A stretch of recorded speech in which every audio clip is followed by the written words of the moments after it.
Right, what is going on, guys? So my most popular video was a Premiere Pro CS6 tutorial. Now I wasn't that big a fan of it because it kind of dragged on a lot and I didn't really get to the point. It wasn't a very successful video in that respect, but people loved it, they keep on commenting on it, and I want to do a new one with Adobe Premiere Pro CC. So this is the Creative Cloud version, the newest version, kind of subscription based one, and I'm going to give you a basic walkthrough and color grading session for this program. So to make a new project, we're going to click on New Project, funnily enough. Right, let's click on that, and we need to make a project name. So I reckon Fun Stuff will be good. So click OK, and it will go into the program. So it looks really blank right now, and that's because in CC, different from CS6, it kind of starts without a sequence, which means basically it's blank. So to create a sequence, I'm going to go to File, New and Sequence, and for my camera I used a Nikon D3100, so I'm going to use a digital SLR 1080p 24 frames per second preset. So this is for cameras like that Nikon camera I used, the Rebel T2i, T3i, T4i, T5i, they're very popular cameras in this kind of respect for filmmaking, and those kind of cameras, D800, D5100, D5200, all these cameras, that is the one that most people use. Now if you've got a different camera, say like a Red Epic cinema camera, it's about £50,000, yeah, you can use 5K footage, you'll be using that, but I doubt people using this tutorial will need that at the moment. But if you're using a point and shoot camera, we're going to be going to the DV NTSC widescreen 48 kHz. That will be what you'll be using. That's a safe option for small standard definition cameras. But here we're going to be using this one.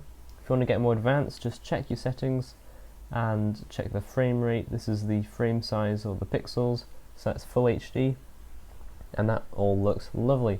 It's going to click OK, and you see now it's opened out and it has got more features. So we have the timeline here. This is where you're going to edit, cut, and kind of align your clips. You're going to sort them out on this timeline. That's what it's used for. This is the preview window. When we've got a video up, you'll be able to see it and preview the video, funnily enough, yeah. So this is the effects bar and so on, but we're going to kind of hurry up a bit. So if you click on the project bin, I suppose you call it, and right click and import, we're going to find our footage. So I'm sure you know how to use Windows Explorer. Yeah. Okay, so we're going to find the footage. This is mine, shot on that camera I told you about, the Nikon D3100 in Bruges. This is the famous boat trip which goes through the city on the canal. It's fantastic, and well, I wanted to edit the video for it.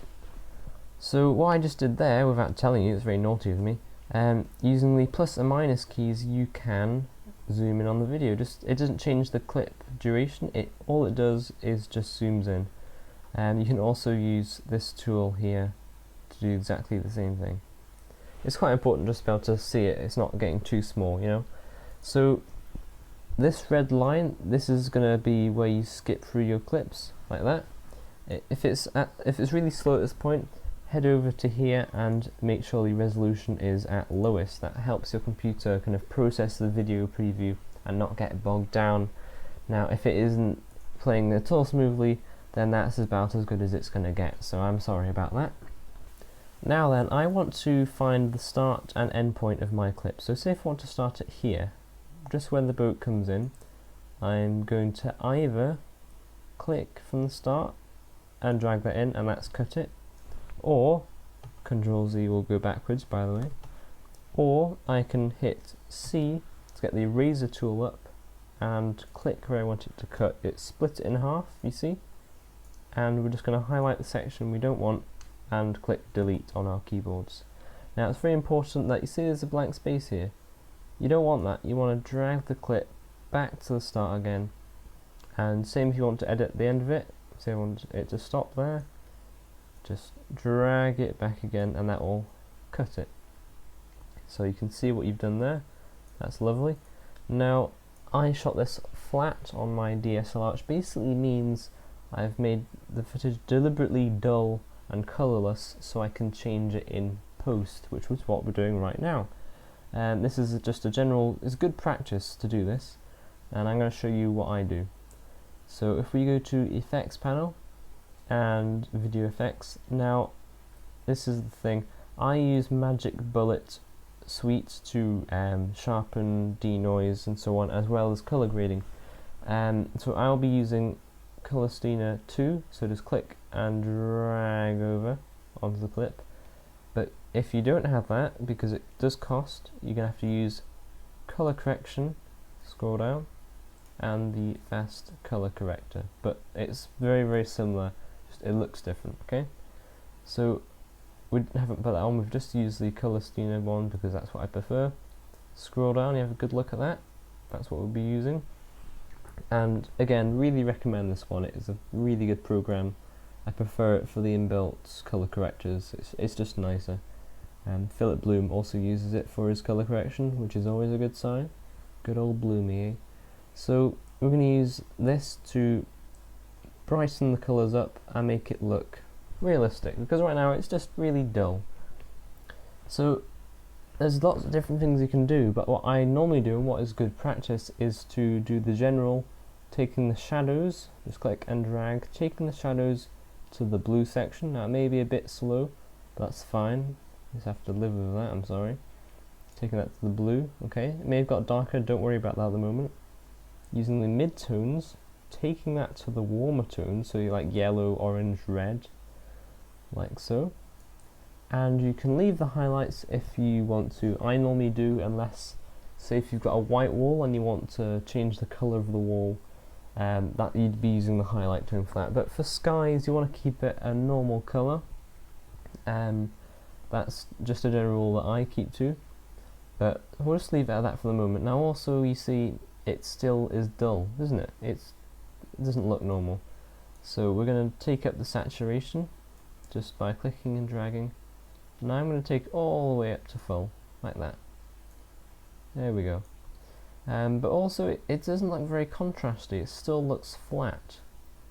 And most people, to add contrast, will pull down the shadows like so.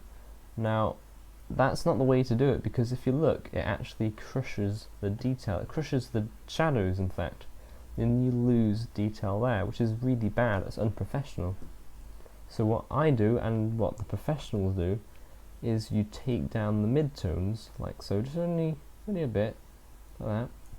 Notice it gets darker, that is fine, because you then correct it using the highlights, like so. So use the highlights, and we're just purely using it to get the right exposure. Now be careful not to clip any of your highlights, which means basically don't have it too bright, because then you'll lose detail in the highlights. Okay, so that's looking a lot better now, and if you want a comparison of how it looked before, just go back up, and this normally shocks people, it shocks me, because you're going to forget about how it used to look. And next to the colour steamer there's an FX button. Click that, and that's what it looked like when we started. Quite amazing, isn't it? Tick it, and that's where we've got to. So it's really quite nice. If you do notice, say if you wanted to zoom in on the picture, just check things, go to fit and choose your zoom percentage. I'm going to choose 150, and click the H on your keyboard to pan around the image. So I just want to check something here. You see that's a shadow there, it's a blue shadow thanks to our colour correction, that's fine. But if we toggle this off, we have actually lost the detail. There used to be bricks there. We don't want to lose the detail, so what you can also do is bump the exposure up in the shadows a bit, and see that's coming back again quite nicely, and we've got the detail back from how it used to be. There we go, toggle, it's back how it used to be now. So if you want to get back to the same zoom, go back to fit, and I'll toggle our settings back on again. But we have lost a bit of contrast. So remember what we did to add contrast? Simply go to the mid-range and take it down again. And we've still got the full dynamic range and it looks lovely. Now another popular thing that people want to do is make it super widescreen, so i.e. black bars across the side, or the top and bottom. Now in my last tutorial I mucked up because I told you to get a printout of black and white bars and simply put it over the top. That was a load of rubbish, I'm sorry for that, and people keep on asking. I'm sorry, leave it, okay? If you want to add black bars, go to File, New, Sequence, so remember we did this before, and go back to your preset again, but then go to Settings, and this is going to depend on the resolution of your camera, but say if it's Full HD like mine, go to Horizontal, no, got that one wrong again, Jason, okay, go to Vertical, and change it to 800, and notice when you click off, it changes it to 12 by 5, that is anamorphic ratio film. So that is basically anamorphic comes from an anamorphic lens which is stretched to the super wide viewing angle, which is 12 by 5. So if you're using 720p, I'd recommend 5 or 600 pixels vertical, and same, I'm sure you can work this one out, just get the right ratio, 12 to 5 is ideal. Then click OK, and you noticed it's add a second tab. This is sequence 2, that was what we worked on before, and this is the new one. See, it's a really wide box there compared to the last one. So you think, oh, I don't want to do all that again. That's fine, you don't need to.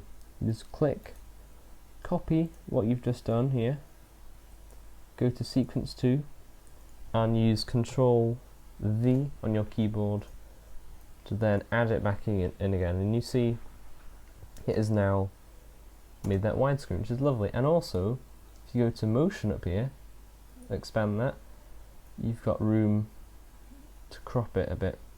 So there you go, you've got a better view now. One more thing, if you zoom in again, remember how you zoomed in? Go to 150, that's what I normally use. And the detail's actually quite soft. That's because when I shot it, deliberately took the sharpness down to avoid some complicated things which I'll talk about later in another tutorial. But if you want to make the video sharper, simply type in to the effects bar sharp, and it'll come up with sharpen, and click and drag that on, and if you go down to the very bottom of the effects bin, you can see it there, and you can add a number. Now for this DSLR camera I normally use 10 to 30. Now if you add too much it will look quite horrible, but I'm going to try 20, and there you go. And you can see a very small adjustment. Remember, this is a small preview, so it's not going to make much difference, but it has just clarified it, you know, it has just generally crispened it a bit more. So this was a basic tutorial using Adobe Premiere Pro CC. That is all we've done. So if you take them off again, you can see the improvement. We've gone from flat to graded and sharpened. To export this, which basically means to view it back as a video file, where you're going to go to Export, or make sure the clip is selected first. Go to File, Export, Media.